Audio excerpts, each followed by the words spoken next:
went to Hollywood to visit some friends and to see some things. There's a few things I thought I should share. There's a lot of cool things that I think I should point out about the place. I mean, Hollywood is, after all, one of the most Tartarian cities still on the planet.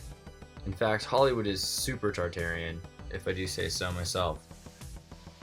There's a lot of really interesting buildings, particularly on Hollywood Boulevard, including the mall, which is essentially a Babylonian temple. In fact, it just is a Babylonian temple. It's right across from Adam Schiff's Congressman building, which is covered in 10 portraits of knights by 11 families. But the crazy thing about the Hollywood Mall, besides the giant elephants on totem poles or Ahura Mazda and Shaitan and Enki, even between the two pillars right in front, where the octagonal virtual reality monolith exhibit is taking place. So you can imagine yourself being anywhere else than Hollywood. I find Hollywood to be one of the most interesting places. Weirdly enough, right across from the Freemason Hall, from the Freemasonic Temple, where they filmed the Jimmy Kimmel Show. The one that reads, "Freemasonry builds its temples amongst the nations and in the hearts of men." It's definitely one of the cooler malls, guarded by some of the strangest gargoyles. And the El Capitan Theater right across even has its own electrical tower, fit with a self-illuminating orb. And all of this is right across from the Groening Movie Theater, in its traditional mythological occult Chinese design, with copper pointed roofs, intended to pierce the spirits flying around Hollywood that would intend to invade Sid's movie theater. Historically known for the laying of wet new concrete, imprinted with the autographs and footprints of the famous.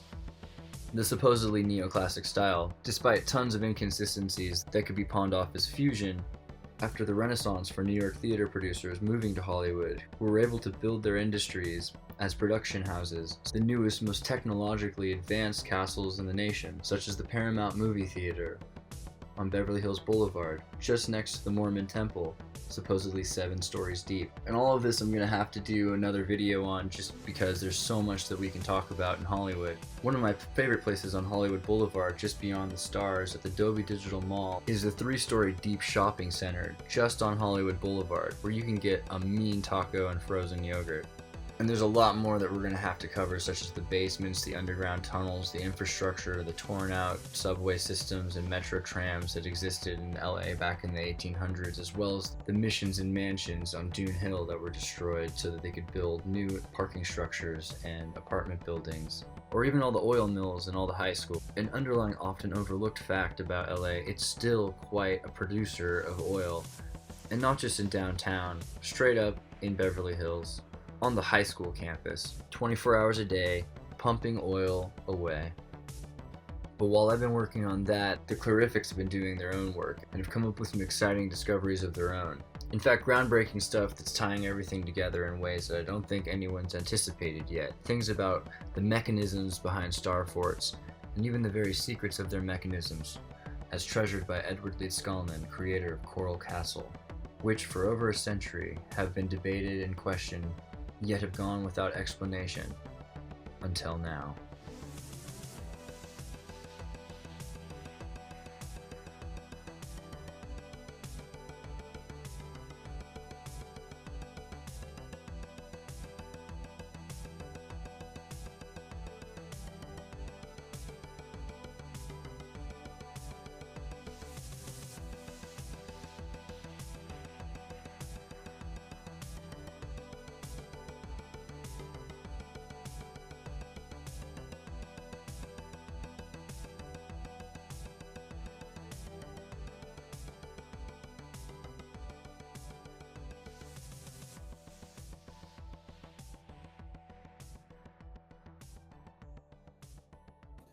And we're live. Welcome, and hello everyone. Good evening and good morning. Hello as well. Good evening. So, straight to it, rotating Star Fortress. Mike, can you take us to one? Yes, sir. Or at least a little disclaimer. We have found that some of these round forts are claimed to be able to turn mechanically, and we think that that man-powered turning of Star Fortress is a little, it seems it would be better to power that by steam or something else, I think. So, but we at least know that they think that they could turn in the 1800s. So, and they have these round parts to them. So we're just putting the idea forward that maybe some of these round forts were indeed like turning forts. Now, assuming would these be able to are- rotate like gears. So yeah, that was just a little disclaimer, so people don't think that we put this, as a solid empirical theory or anything. So, Victor, you said you had the text referencing it. Can you show us? While he searches that, Mike, which one are we looking at? This is Newcastle on the east coast.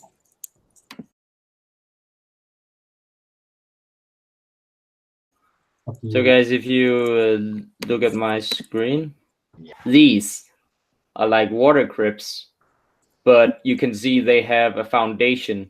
They are not, so they are on small islands in the water, and they were claimed to be for war in the Guerre d'Amérique, in the American War. I'm not sure exactly what that refers to, but it says forts tournants, meaning turning forts.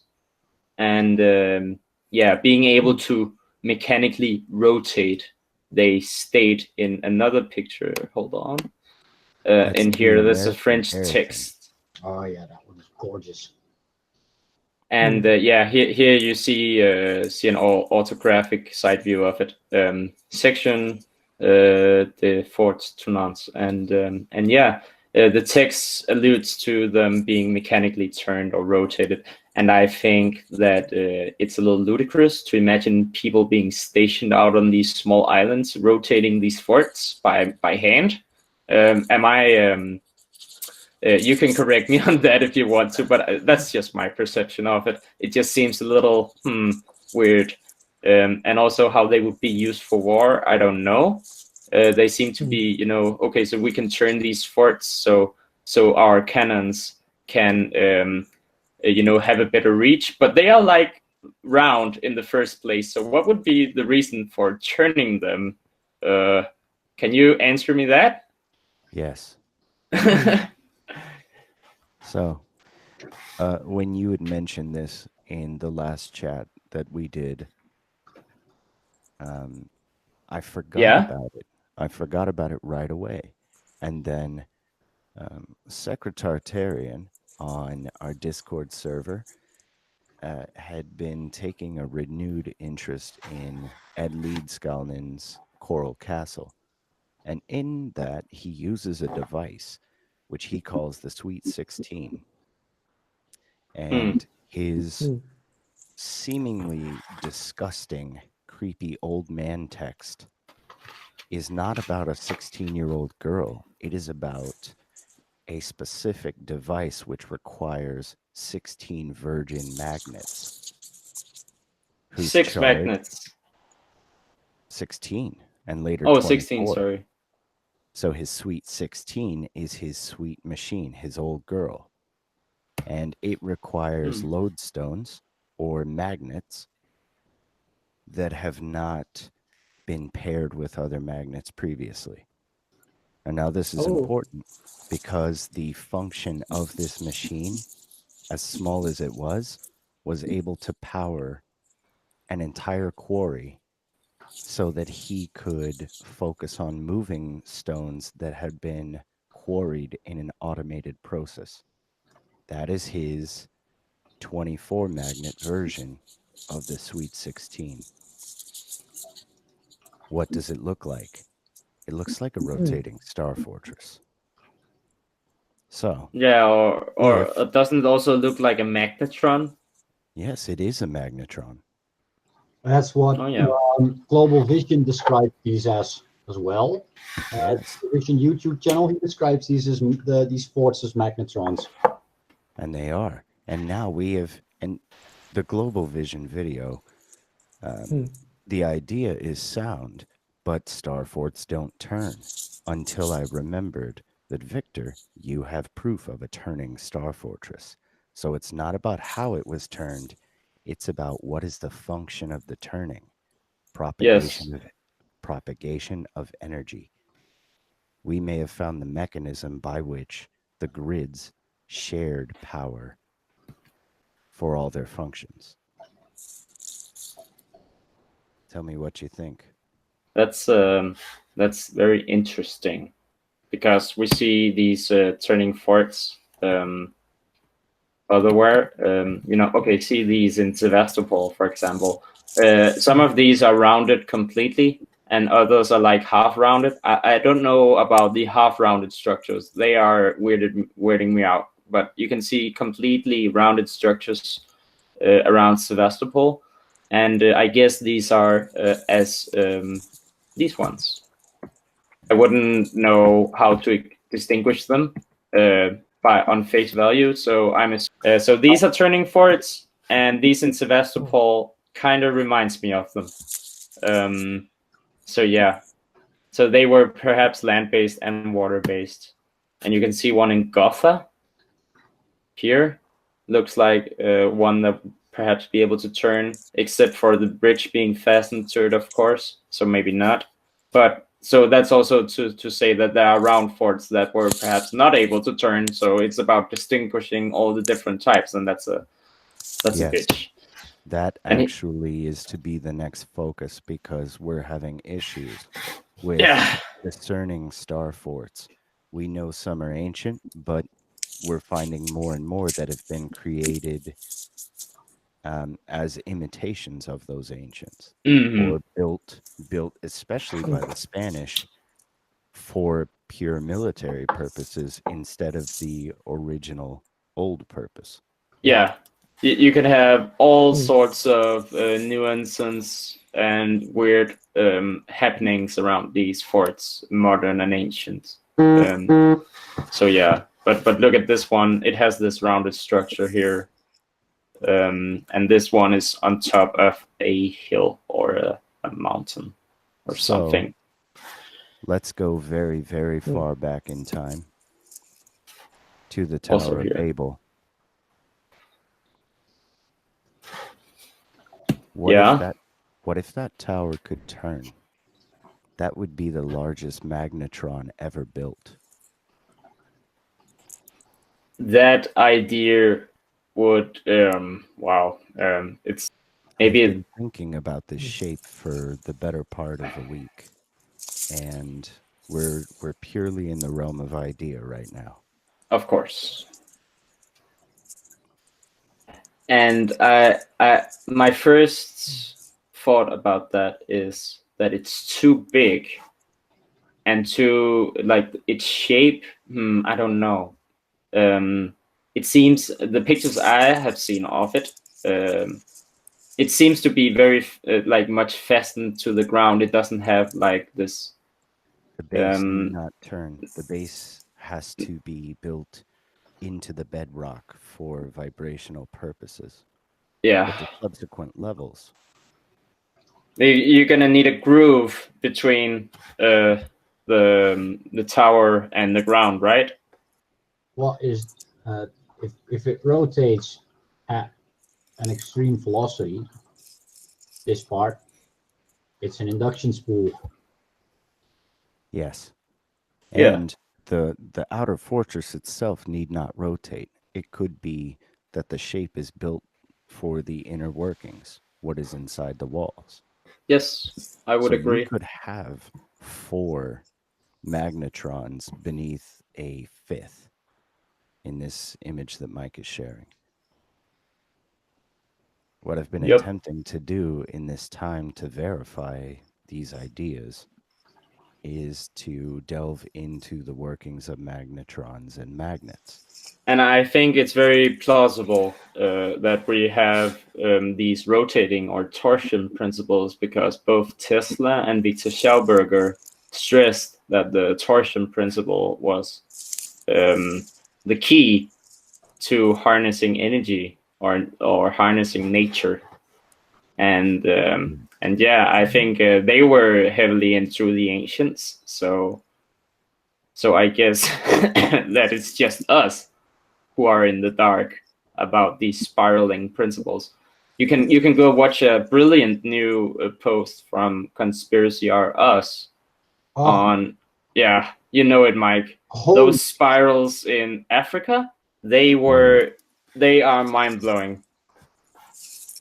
Yeah, go watch that after this one if you haven't watched it yet. I watched it twice in a row, and the second time I was still like that. Yeah, it's amazing. Especially that part on Africa. What? Yeah, I'm going to have to see it. Yeah. Not to to take focus away. No. Africa has quite a few scary things. I'd be excited to familiarize myself with more. I'm going to share an image, and this is just for shape. But just to elucidate the idea here. This is done by Kircher in the 1670s. Oh yeah, I know this picture very well. I have several physical books containing this picture, and the Kircher books are definitely amazing. And one thing that I haven't seen mentioned anywhere in this community is that in that book, Armor, in one of the following pictures, Kircher shows you a ruin which he calls the ruin of the Tower of Babel, and it just looks like a regular old mountain we have today. It's amazing, and it clearly states this is the ruin of the Tower of Babel. Can you show us? Yeah, I could. I can show you that. If you give me. There are plenty of things that we do today with buildings. And we don't use the buildings for these purposes, but we run water, gas, electricity through the walls. It's not a foreign idea to think that any of these structures would have that same thing, especially when much of our technology comes from what we went and found and dug up and stole and read and relearned from these people. The only difference is that we make them small. We make them fit in our phones, in our Xbox controllers, in our cars, in our air conditioners, in our ovens, and in our microwaves. But then, not everyone needed something of their own then. There was a certain centralization that we didn't have. Okay, are you seeing this, guys? Sorry. This is, it says, this is it. Prospectus ruderum turis. This means the prospect or the view of the ruin of the Tower of Babel. And let's have a look. This is what it looks like. It's a massive. Wow. Isn't that just amazing that Kircher would claim that? And you can see three windows here. The three windows I was just about to mention. You can see the three windows. Yeah, and this structure is big, but it is not, giant. You can see those. Either these men are like giants, or this is a fairly small structure. Or you're halfway up it. Or you're halfway up it or something, yeah. Maybe these are like far in the distance or on the other side of like a crater or something. I would like to have a top view of it, but this is all we get. What I mean here is that we're not looking at the destroyed base, that the base of it may be hundreds of feet below the ground. Well, we are at the midway point of the tower. That could be, but I think this is the base though. Because as Weishaupt mentions in many of his videos, and he has like a lot of comparisons to it, that when these structures are destroyed, only about 10% remains. And I think that would comport with this. But Yeah, in my imagination, I could imagine this would be like maybe 5% of the rubble, maybe even less.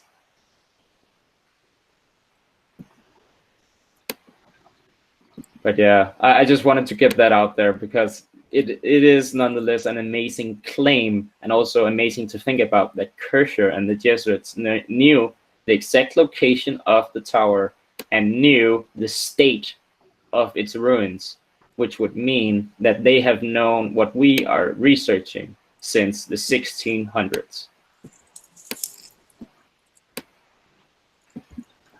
Wow.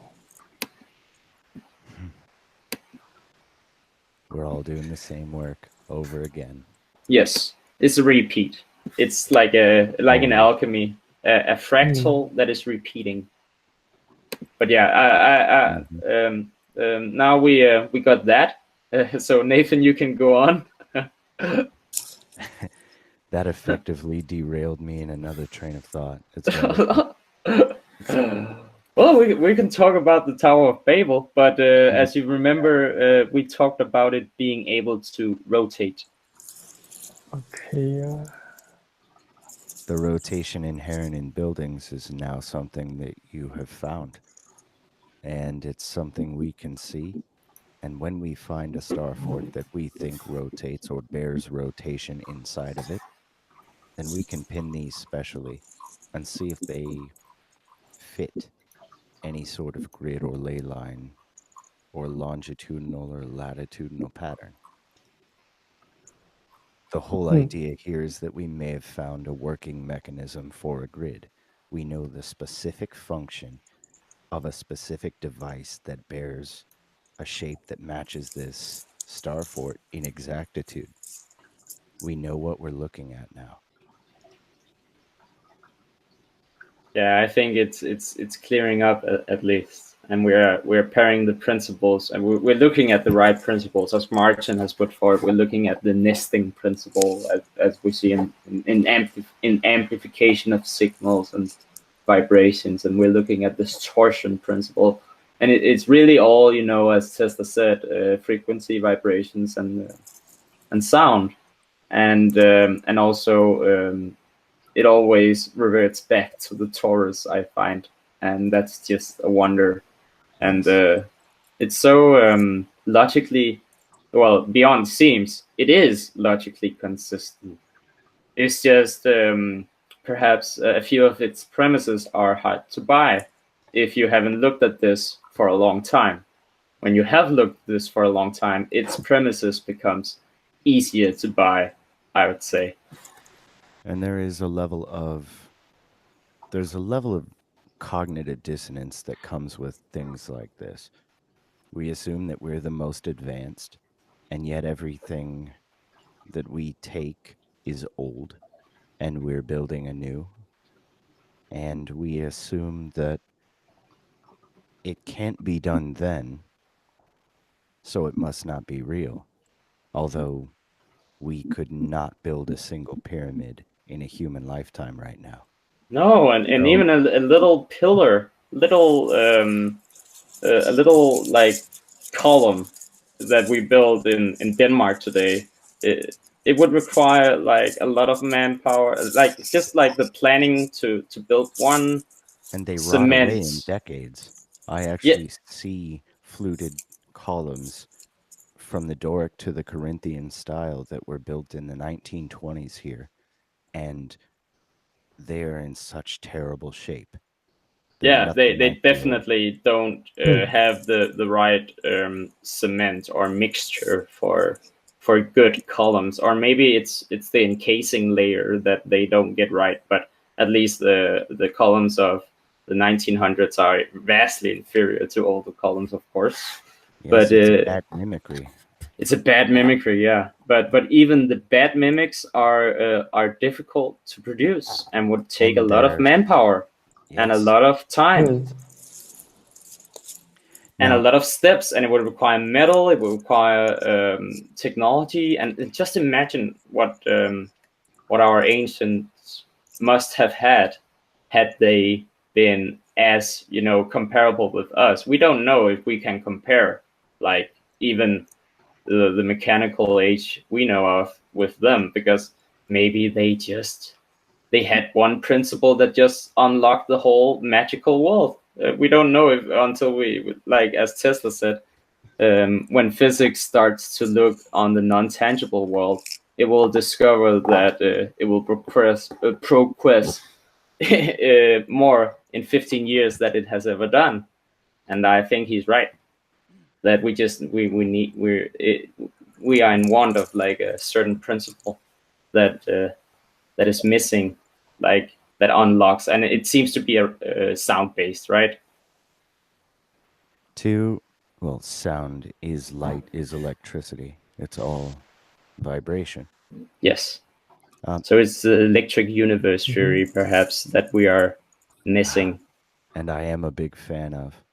Yeah, I don't buy its cosmology, of course, but its working principle, and also with the torus, is seems to sync everything up. Yes, its scalability and efficacy can be proven. Now, whether it's proven in a room, in a field, or on a large Earth, skull Earth, flat Earth, round Earth, it doesn't matter. The science of it works. Yes. Now, getting onto that, another nail in the coffin. Take a look at this.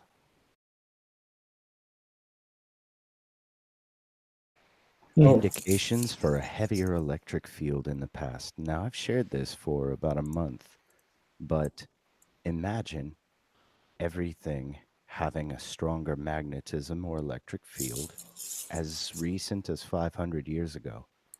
You wouldn't need too much to build a world grid. You really wouldn't. You want to hear something funny, Nathan? You know what most Dutch growers grow their weed under? A red lead. Yeah, yes. The red light. Farmers here are going for a mix that turns to pink. But what China's done here is actually they have pumped high voltage electricity through the air above these plants in combination with this. And these plants have thrived. Yeah. And what they really should be doing is pump them with carbon dioxide tanks. That seems to work as well. Have you seen the Japanese tomato guy? Yeah. That's just amazing. They do that, but they're showing here in the middle of the desert that electricity and radiation are growing these plants better than they have ever been able to do before. Not just the gases in the air, the electrified atmosphere. Yeah, now it's just a matter of time until the world's nation will seriously start to terraform based on these principles. They've I think largely begun. Yeah, and I write articles for 3D printer paper, and one of the news last week was that Saudi Arabia is beginning projects to 3D print buildings for new housing projects, and it just seems like they are, re-terraforming or replenishing the deserts slowly but steadily. As like, just imagine Dubai being like a template. And I think they are just formulating all the right technologies to make a Dubai times 1,000 explosion in the next age. Yeah, that's just my thoughts on it. Also, with all the ghost cities, it seems that the ghost cities are heavily focused in Africa and China and Eurasia.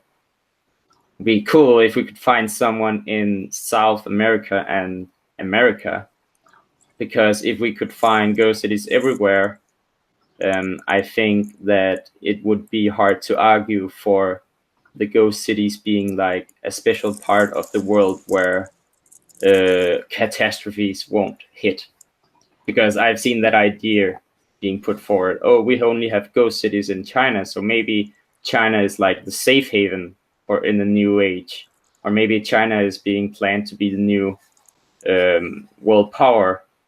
And alchemically and astrologically, we should look forward to see South America and Mexico being the world power in Aquarius, because those are the feathered people bearing the Aquarian symbolism on their heads, being the feathered crown, the crown chakra. So we should be expecting these people to rise up, and we should be expecting America to hold fast and not to be driven into what people imagine to be a new world order. I expect that Americans will rise up and be the inspiration also for this new age. And that seems to be what Manly P. Hall and all his companions wrote about, New Atlantis. And New Atlantis is exactly what we are birthing right now, I think. And it's going to be done by technology. And all the Americans are going to be the heroes, I think. But what are we looking at, Mike? St. Helen.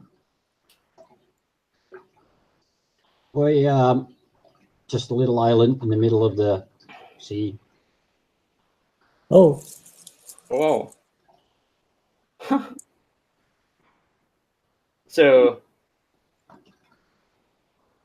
how do you think, Mike, that these Starforts are built? I Not think by we crystal growth. Not by crystal growth, no, no. I don't think by crystal growth. No, I think they were cut out of bedrock by means of technology we don't have access to just yet. Yeah, that seems like a reasonable thesis. I would agree with. The way Nathan mentioned how to actually make orgone with a copper rod, saran wrap, tin foil, saran wrap, tin foil, saran wrap, tin foil, etc., etc.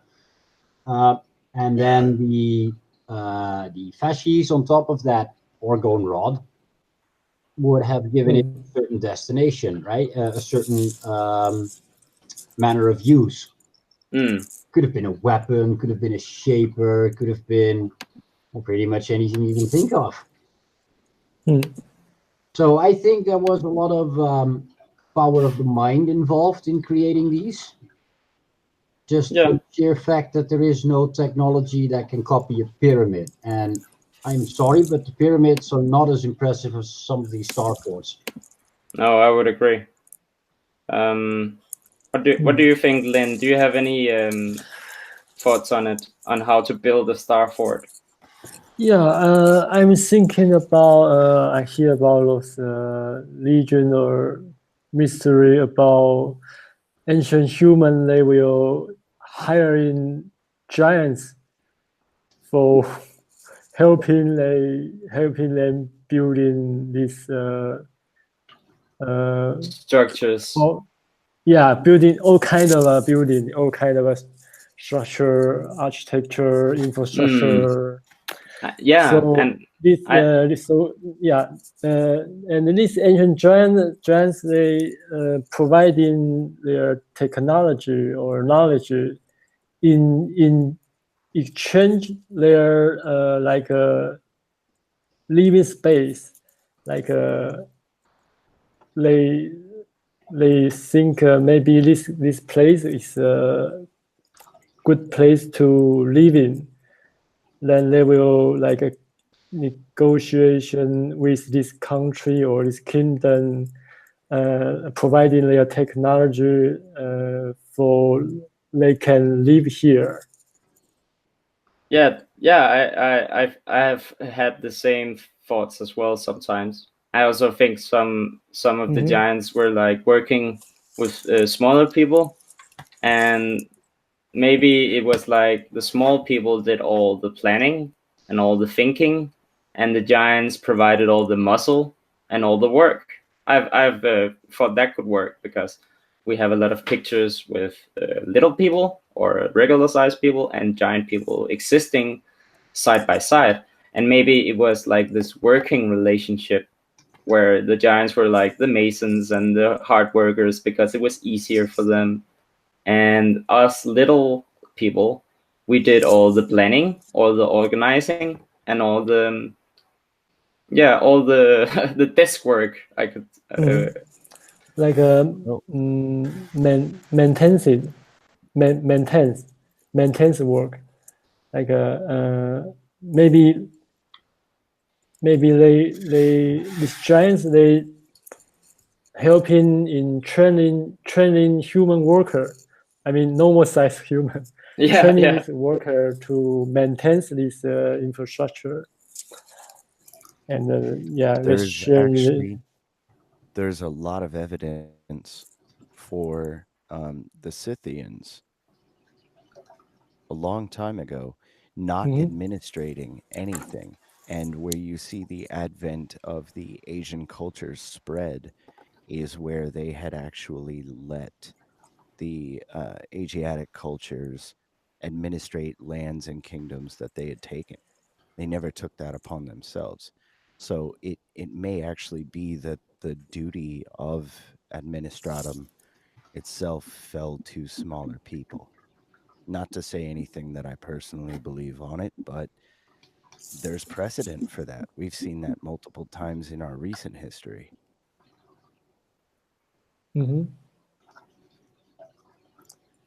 I found an odd thing on Lion's Rock in Sri Lanka. And there is actually a site that goes very, very deep into how they had softened the stone using mechanical devices. And you can actually see the footprints of these devices having quickened the stone to something shapeable and effectively 3D printed things on and in and out of this rock. Mike, do you remember me showing you that? Well, this is Sri Lanka you're talking about. I shared the site with the 4-page article on it.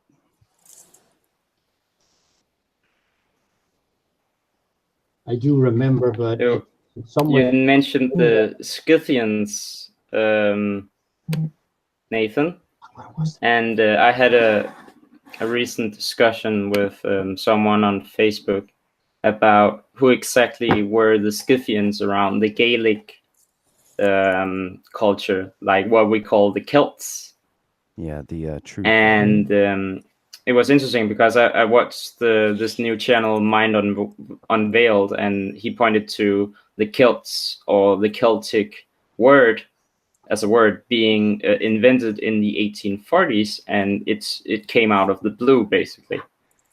And I thought, okay, so who are responsible for all the Celtic so-called monuments? And when the same day I thought about that, this book appeared on Gallicer, or I found, and he gave me the answer straight away. So it says here that the obelisks and pyramids are of the Gothic culture, or the Goths. Scythians. Yes, the Goths are the Scythians. Exactly. And you see how these chevrons, they are the Templar chevrons. So these are the Teutonic Knights they are admiring. And you see the chevron above the entrance to the Giza pyramid. And these pyramids you see, you see these are the old regular dolmens. These are dolmens. So the dolmen building people also built pyramids, guys. And they also built, like in Denmark, we have this called the Jelling, the Jelling monument, or the Jelling stone. I've seen and not to be confused with yelling, as in yelling in English, but it's just a name for a place in Denmark called Jelling with a J, and it looks like this kind of. But it's very funny how the Gothic language was. It's borderline Chinese characters, right? It is. And we have the perfect Tartarian union here, I think. And now we can also see how these guys were in Egypt, and how they were in France, and how they were in Ireland, and how they were in Denmark and Norway and Sweden. And we can also compare that to the regular story we get about crusades and knights, especially Templar knights. Stay focused on this image for a second. You Yes. see I'm operating under the premise that the Scythians predate the Templars, predate the Celts. Yes, they would have to. Others. Now because... this, in your top left, they actually show the form of every cromlech ever created. 3 stones set against each other. This is it. There is no front, there is no back. When you think you're looking at the front of a cromlech, you're actually looking at the back. And oh yeah, it's an optical illusion. Text. No. What everyone thought was the front was actually the back. Oh. I have the text referring to these cromlechs and dolmens that essentially refers to these same structures being found all over the world, created in the same megalithic style. Megalithic here only meaning it's giant. We don't know how they did it because we can't do it, and it's perfect. And they also go to the dolmen sites and show how every dolmen had a cromlech. And so the cromlech is a visible from all points altar, a sacrifice for blood divining and for worship and for all things religious. Yeah. And these because now we go, continue. Oh, sorry. It's because that they say that the churches are the religious places, but it would seem that in those days the religious ceremonies were all outside, and that would make sense that the altar would be in nature. Yeah. As also, and you from any of these dolmen rocks is visible the downward slope side of the cromlech, where the sacrifice you watch or the prayer or worship you watch can be seen by all. Now we travel from the left side of this picture to these 3 middle pyramids. They are conical antenna. We see them in all our state fairs. It's the same thing. This is there are some of them are at least conical, like the one the large conical pyramid I found in Croatia or Dalmatia. Yeah. So they might be goths. They don't always have to be conical, but if they're not conical, you will actually find that their edges prescribe to the ley line paths.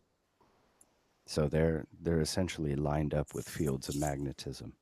So that the go to the right base would terminate in a ley line or point in a direction of a ley line. Yes. In essence, they're orgone cloud busters. They're channeling rods dug into the earth, and we have been using this technology, and all it takes is the eyes to see. Let him with ears hear. Yeah. Now, I've found to get to the here we are. Oh yeah, you can. Are you sharing again, Nathan? I'm about to right now. Okay. Here we are. Everybody ready? Yeah. Yeah. This is on geolines.ru, and I would urge anybody to check this out. Even if it's new or old to you, you will lose a week to this site if you're to get through all of it. This is Sigiriya, and this is how they soften the stone.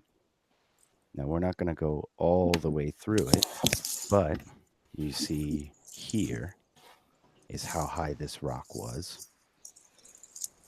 And you see here, now they specifically mention how these long rectangular shapes dug into the rock, people think that they're footholds. When the argument of this site is that they are mechanical track marks. You see this? As if something has pushed into the mud on its way through. Yeah. It's so, unmistakable, right? Yes, and so these are track marks by a machine that could soften stone. Oh, yeah. And do you this imagine is that foot planting right here? This large one, and you see two different styles. You see the tracks, and you see these long rectangular shapes here, which I would posit are anchors. You hang an anchor over the side, and then you need not worry about tipping over. See these track marks here? All the way up the side. And now every bit of this edifice where you can find the rocks specially fashioned has these mud tracks through the sides on the edge. Rectangular nozzles having been used to create steps for these devices. They talk about specific channeling where this may have been a waste pipe for that device. These weren't footholds. Oh, I'm sorry to I'm sorry to interrupt you, but Andreas says he might be able to join. Hey, wonderful. Mike, can you chat him directly? Maybe on Facebook. So because he's on Facebook right now. On Facebook? Well, I don't have him on Facebook. Okay, then I'll direct him to Discord. Should you could pass him the link, can't you? No, well, yeah, I can. I'm lazy. Sorry. Oh, you're lazy, but that's something completely different. No, I was just not thinking about it. When you mentioned that flattening of the mud, one of those street. I don't know if they use these things in America. Yes, that's for asphalt. Yeah, or tiles. Yeah, and it's when usually it comes with a big machine in the Netherlands. It doesn't get done by these tiny little piddly things. Do you know what that is? That's a liquefaction device. Yes, all you do is essentially yes. Fast enough to apply vibration. The water inside of it will separate from the solid, and it liquefies. Oh, Andreas is here. Andreas. How's it been, guys? Can you guys see me and hear me? Oh my gosh, there's like a lot of glitchy colors. Right now. Yeah, we see you and hear you. How's everybody been? Real good. I got a bunch of really interesting footage of Hollywood. We went around Hollywood Boulevard where, if there's any good evidence of Tartarian mud floods. We went to the mud flood areas of Hollywood Boulevard, which there's just tons of basement. It's crazy how deep, Nathan, you've seen on Hollywood Boulevard that basement right next to the Dolby Digital Movie House. Oh yeah. Yes. You walk down two stories at least just to get to the ground level, and then even the Babylon Hotel. I've got these photos of this giant elephant gods, Sumerian hieroglyphs, and then this big window view of the Hollywood sign in between these elephant gods. And it looks like a scene from Intolerance. It looks like an ancient Sumerian temple, and it's 3 stories deep. Hollywood is unapologetically and blatantly esoteric. Yeah, but also Tartarian, because it's like, hey, remember how old this stuff is that we just reclaimed? It's like the whole idea of this place, And there's a lot of places here, like right across from that, occultist, even esoteric. It's like Freemasons build their temples amongst the many nations and in the hearts of men, which is like, it makes the point that this place is just a big imprinting psyop. But all the towers, the Art Deco style towers, they have these like lightning rods that go straight up, and they have a metal or glass ball at the top of it. that, you know, it looks like the illuminated rods to the top of the towers. And there's just surprisingly like so many of them still. But even just walking around Hollywood, you're seeing how much of this place is changing. You know, they're building buildings everywhere that are several stories deep and tall. And they all have like, you know, I got more photos of ever than of just basements on Hollywood Boulevard. It's crazy how many. Crazy, dude. Do you have any footage, like filmed today? Yeah. Awesome. Yeah, I can't play it through my phone. No. Save it and do like a Mudflood episode on YouTube with it or something. I don't know. Yeah, I'll put some stuff up from the Groening movie house too, because there's like right in the middle of this Art Deco style is the Groening. Is that right? Groening house. The Groening, is that Simpsons? Not Matt Groening, not the Simpsons guy. So in the old days, the theaters in New York were designed to look like Babylonian temples, and they came up with the idea of doing films, projecting films, and coming to Hollywood. So it's one of the reasons why Hollywood has all of these temples, giant castles, you know, castles that look like, you know, like the Paramount movie castle is just, it's 4 stories tall. There's like, there's bridges, there's moats, there's like a wall around it. Like it's in the middle of Beverly Hills. There's these giant castles, but they're the most futuristic because they have, you know, electric movie theaters and everything and statues of Isis and whatever. So Sid Groening, he did that. He kept that style going, bringing over the Babylonian movie theaters, and he built this Chinese style movie theater. I don't know how, you know, maybe it's reclaimed and like the because it's a giant copper roofed bronze bell with Chinese dragons, you know, and dragons in Chinese buildings are esoterically designed to be pointy so that spirits will pierce themselves in front of the building and not go inside. So it's and this is where everyone goes to lay their handprints and their footprints. I actually put my hands in the prints of Sidney Poitier and Johnny Depp and Nicolas Cage. Nicolas Cage, I put my hands in his handprints and I just yelled, "Bees!" You know, I felt pretty good about that.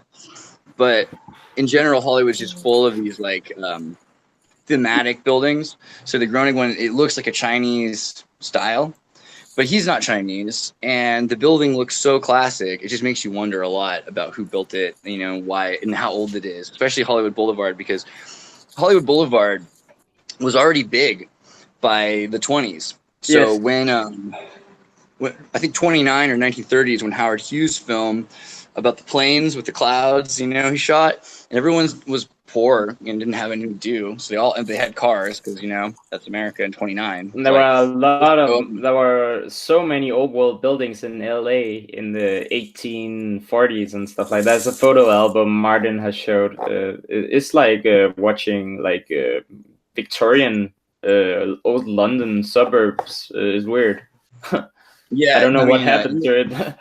They tore it down. I mean, there's Dune Hill, which, you know, had hundreds of wooden mansions that were in that style, but had brick basements. Dune Hill got torn down at the beginning of the 20th century, and a lot of neighborhoods only lasted about 20 years because, for whatever reason, they got run down. I mean, the argument is that poor people moved into them, or the next generation didn't have the wealth that the first generation had because of the increase of inflation. But the other thing was that they were tearing out homes that people could afford. They wanted to have more people living in rentals and in, you know, these other zones, and people like having new things that were changing. But, you know, the public transportation system here, right? Like Denmark's public transportation system, as amazing as it is, like Hollywood had one just as good as the one that exists today. Back, you know, I mean, but in Denmark, but in Hollywood, back 100 years ago, it had one of the best transit systems in the world, and they tore it all apart. And it wasn't just good in Hollywood; it was all of Los Angeles. It was like 180 miles of transit and trams that went all kinds of different places. You know, and it was torn out a lot. They say by the oil people building cars, but by that point, it had already been dismantled in large ways. So, yeah, by the end of the 19th century, old Hollywood, let's say, is gone, you know. And by the beginning of the 20th century, when movies are coming out, it's a whole nother beast. You have all these people moving there to take over with money from New York. and they're like, well, And there's no that's law crazy. in California. We talk know? about the start of West Coast civilization in its current incarnation being the gold rush. So you're talking 1850s is when they started building shanty towns all over the West. And we have photos that was already there. It was already built. Yeah, that's the thing. Already Shanty towns were populated. definitely, they would have been shantied by 1850. Yeah, so but in the 1600s, we're Chinese told that people. it's new. You know? Yeah, totally. Yeah, it's ridiculous. Like the Chinaman Beach, they're like, yeah, there were some Chinese people here once, and that's why we call it that. It's like, but you can see Chinaman Beach is like a perfect harbor spot, and that the military is right next to it. So it's like it's pretty clear when the military have like picked a place that it has like some strategic value. And the fact that who was living there before it were Chinese fishermen, and that's right next to the oldest Esalen Indians, or one of the oldest natives. You can go see this stone that has carbon from burns because it's a giant. It's like the size of an obelisk, and they burn around it, and then the stone would get so hot it would keep them warm overnight. So when we know that and they say this is like a 10,000-year-old ritual. It's like, so clearly this idea that they were not interacting with each other, we know isn't true because we have totem poles in China and back and forth. It's like there's just so much proof of it. But and the waterways have always had Chinese and Egyptian symbols. I'll have to find the researcher that found those, but they I would like to see that. Yeah, they found like the waterways in Canada and stuff like that. That book about the Guatemalan lidar found the monkey. Oh, Purity. Yes. No, that's good. That's cool too. Purity's an important book. But the Monkey God. The Monkey God. Yeah, Lost City of the Monkey God. Yes. All right. Okay, Jeremy, you explain Monkey God's story really quickly. Lost City Monkey God is about these ancient Mayan cities that were dug out in Honduras many years ago, and these explorers wanted to find them, so they used this new LiDAR technology.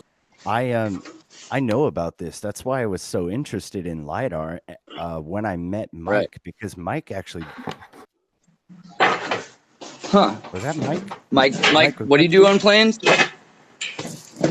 What am I doing with planes? Was it you and me that talked about LiDAR? Yeah, we did. Sorry. Hell yeah.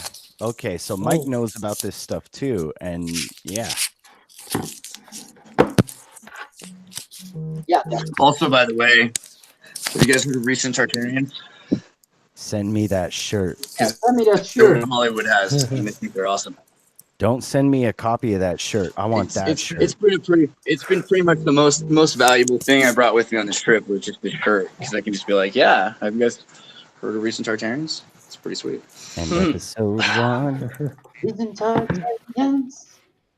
Recent Tartarians. But yeah, LiDAR is about to become used for the Facebook drones, and Google drones want to make mapped patterns that they can do flight plans for Wi-Fi. They want to provide free Wi-Fi over India. They bought American Trade Tower, I think. So that the LiDAR system is interesting because they're saying they're doing it just because they want to provide you with services. But ever since they've done that, we've been finding all of this, these jungle cities that people used to say weren't there. Yeah, they've been using that in South America for years, and they actually they do flyovers in America. And this LiDAR is so effective that they can fly over your house, and you're sitting in your living room, and they can tell how much Pepsi is in your can. It's crazy. Wow. Yeah, I just saw something about that with the new drones. They can pick out who have guns in a crowd and which ones are loaded, and then the drone can fly over you and then a human shield you from shooting because it can absorb 50 caliber rounds and things. The new camera sensing technologies that they have, they can see through clothes, can see metal. The sensors they have, they can see into what kind.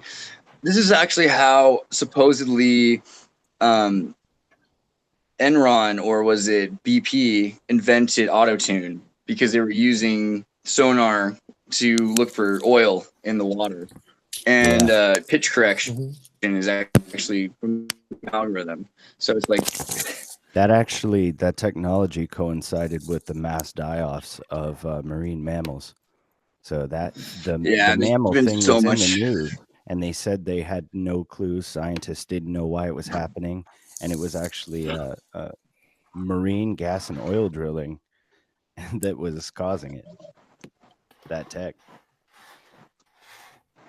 Yeah. There's so much species die off right now, though. It seems like that's partially why everyone's asking, like, is there a reset or whatever? Because it's like it's happening super quickly, yet gradually enough that it seems like someone's just actually doing it in order to like prepare for a transitional period. And you know, we've got all that DNA saved, and all of a sudden they keep posting that they've got old species coming out. It seems like they're working harder to bring out the big guys. You know, and I've been thinking mammoths there'd be a mammoth by now. So the fact that there hasn't been a publicly released one doesn't mean to me that there isn't one. You know, I get the feeling that in circles there have been birthed mammoths, and I think they're preparing for, you know, there's enough room in nature preserves for it. We might not hear about some of that stuff outside of the United States until it's worked out. You know, Yeah. and then they're like, oh, congratulations, there's a mammoth population now of 1,000 or a few hundred. That'll probably be how you hear about it. Well, they've got to test the waters first before they share a thing like that, because the implications of it are stark. Things working are, you know, just as bad as things not working. Who knows exactly? Yeah, who knows what's going to happen when you have them tearing, you know, smash suburban neighborhoods, make new paths across the plains. You know, the huge parts of the United States would be converted into mammoth grounds. It makes sense why you'd have freeway covers now. And so the Agenda 31 thing, if there's anything you guys wanted to cover, I just wanted to say hello because it's been a minute. Happy you're saying hello, and we got a lot of stuff covered, but you're going to have fun with editing this one. Right, man? Right. Awesome. Cool, dude. Take care, guys. Thanks.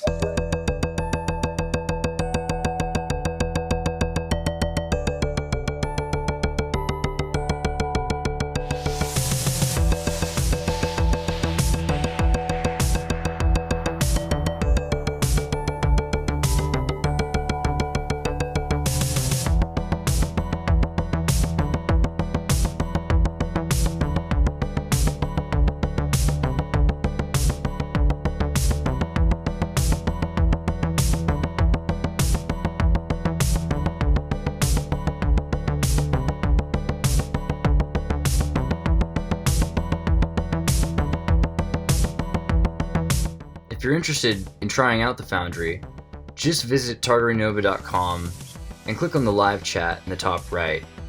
In the Discord, you can ask either Xirtus or one of the Remembrancers or Clerifix. The support of the Patreon has really made a difference and provided a model to produce free speech without censorship. I want to thank you guys again for your support. Those of you who don't know that you're being stalked and watched and listened to through your computer and every website you visit is being monitored, it is, and the best thing you can do to protect your family's security and yourself is to use a proxy network. And so far the best proxy network that I've found is NordVPN. It has 24-hour support, it's super zippy, it's screaming fast, it allows you to access internet as if you're in other places, in case you have blocked region, in case you're experiencing blocked videos, and it's super cheap at $2.99 a month. And the cool thing is if you use my affiliate link, you get a 75% discount, and then I get a referral. It's a great deal for both of us, because we both get something we really need. I want to thank you guys again for your support.